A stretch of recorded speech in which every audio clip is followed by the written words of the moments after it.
Alright, we're good to go. Hey guys, this is Ninja V and this is Ninja Z. Right now we're working on Tom's new motorcycle. So all we need to get for it is we need a new basket and wait, what was it called? I don't know, like a windscreen? Yeah, windscreen. And we need get new stuff for it. We're gonna paint this all black. And we might get a new seat. We're definitely changing the backlight. Yeah, we're gonna take apart the whole back, right? Yeah. After we get it inspected, right? Yeah. It needs, what kind of lights on the front? It needs 2 turn signal lights. Yep. No, we got the lights. We just need to hook them up. Yeah, hook them up and mount them. But we're trying to find out if there's another one because there's supposed to be 2. So if you want to turn here, you click that. If you want to turn here, you click that. But we're finding out if there's a plug-in for the other one. There's a plug-in for the right one. Right, that might be for both plugs. We don't know yet. Yeah, we don't know yet. Alright, and then we just figured out the headlight. We thought it wasn't working, but then we realized the bike had to be running for it to be working. Yeah. And then this fell over last night. We were using the single kickstand, and it fell over because of really soft ground from the rain. And then we tried the double kickstand, and then I woke up this morning and it was falling over on this other side. And this part got bent. Yeah. So we're trying to bend it back, but it's hard. Yeah. It's too thick. It's too thick, so we're gonna have to take it off maybe to bend it if we want to put that front fairing on. Yeah. And And then we're gonna get this motorcycle inspected, and then we can do anything we want with it. yeah, we have a sealed O-ring chain, which is apparently the best chain that you can get for it. By the way, this is a 94 Ninja 500. It's been garage kept all of its life, and it is a little bit beat here and there, but nothing a little black spray paint and sand you can't fix. We are definitely taking these big ones off. Yeah, these chains are a little bit too big for our taste, so we may go to a 2-in-1 exhaust or a straight pipe setup with tune the carb for that with these air intakes. But since there's 2 exhausts, we gotta put a small one on this side. Right. Because there's 2 of them. We need to put 2 parts for both of them. Well, you can make them into one pipe actually. Oh. That's the extra cool thing to do. Oh. And so we don't have extra weight. But So we go a little bit faster. Yeah. yeah, take off all this weight because it is a steel frame, so it's a pretty heavy bike. But yeah, start this bike up. Start it. The key. Nice. Nice.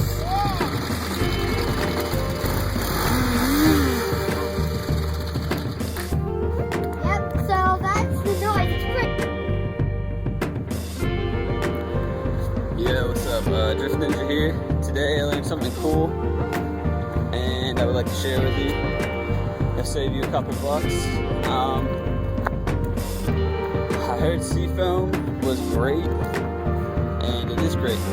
And I was seafoaming for about 1 or 2 years now. And today at this motorcycle shop, my motorcycle mechanic told me that the seafoam stuff is basically kerosene, and diesel gas is almost pretty much has a lot of the same properties as kerosene.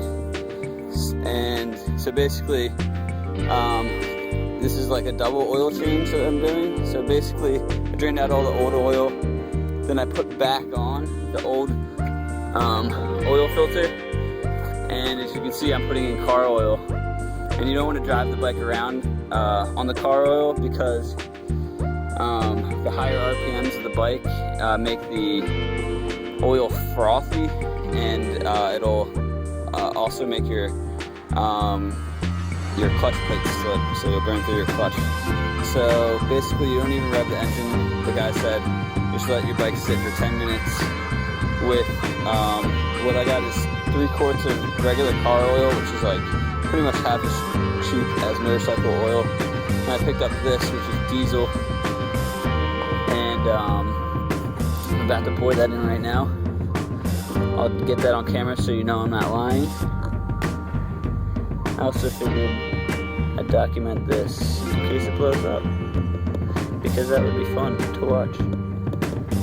But I just bought this bike 3 days ago, and I believe it's a Thanx.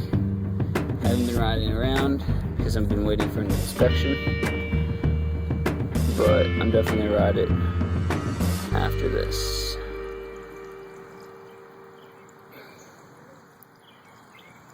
So yeah, this is about half a gallon, and I figured I can run it a little bit fuller than the site mark anyways.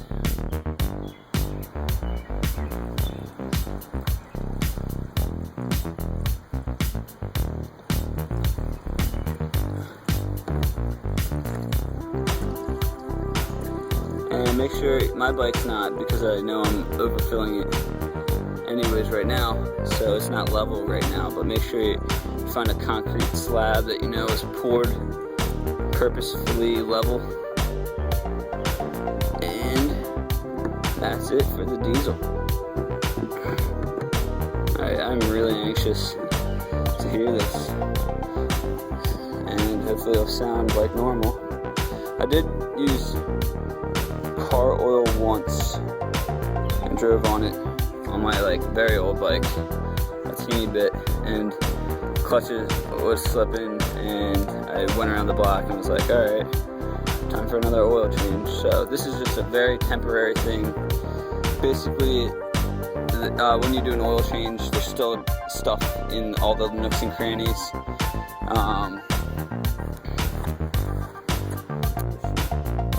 Where are the keys? My pocket. Alright. So yeah, this basically just dilutes it, as well as I guess the kerosene aspects of it burns away anything. I'm trying to do a mental check in my head, see if everything's alright. Just make sure your filter, and this will just have hand screwed, but that is a big mistake to do, is just hand screw it, because you'll forget definitely, and then you'll be driving around, and then a mile later you'll be pissing fuel and motorcycle drifting, which is fun, but it pollutes and is not fun for your bike. So here it is, actually, yeah, and then you fill the cap, make sure that's on. Wow. Alright, so that was pretty much a cold start. I had it running for 10 seconds. Alright, so here is oil coming out. It's a little bit yellower, but I was imagining it a lot more dirty. The bike ran for exactly 10 minutes, and there was no hesitation anywhere or anything. So that was good. I also wanted to clarify that in the last part of this video, the bike was on choke, so that's why I was idling on high. But yeah. Alright, so here's the paint job. This is a pretty simple paint job. It minimizes the big goofy tail on it, and I wouldn't be surprised if you saw other people doing the same paint job to this bike, because it's so easy. It's 2 straight lines pretty much, and it makes the bike look a lot more balanced. Anyways, you can hear it running.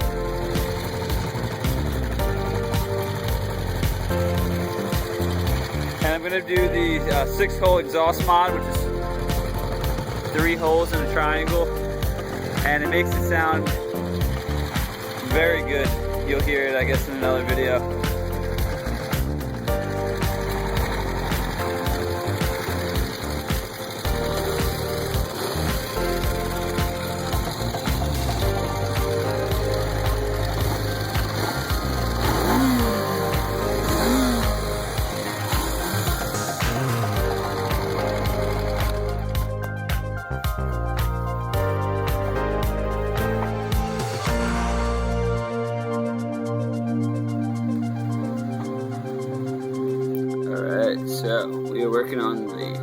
TX 500, also known as the Ninja R.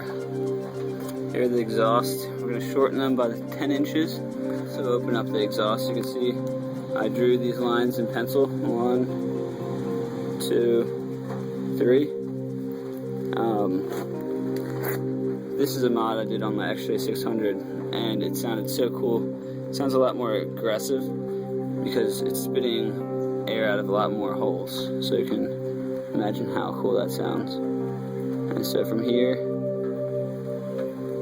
I'm just gonna mark where, and I'm just estimating from here to here, where's the middle.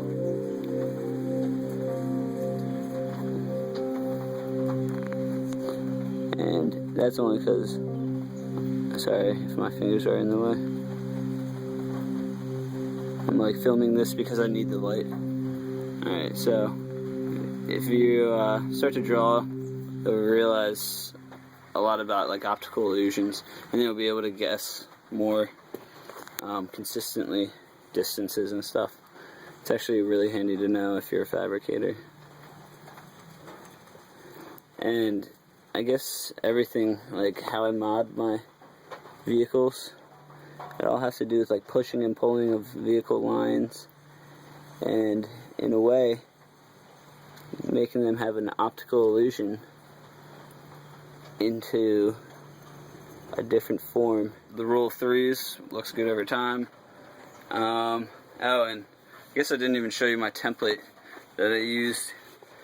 I might show you a video on how to make a template, but basically you need to know how to do it in the computer, and then you can cut one out by hand. The tool will look like this if you want a 3-spoke or 5-spoke template. Alright, so you can hear it's a lot more aggressive because you hear like a padding noise or something.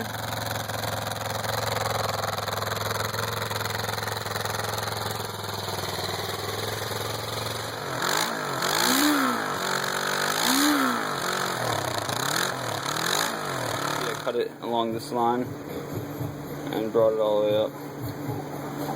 And I left that cut so I can carry it back. But as you can see, there's a screen in there. And that's... Alright, so here's it drilled out. You just drill out these 3, and your hole size will be about that big, which is pretty big for a pop rivet. And then we'll put this guy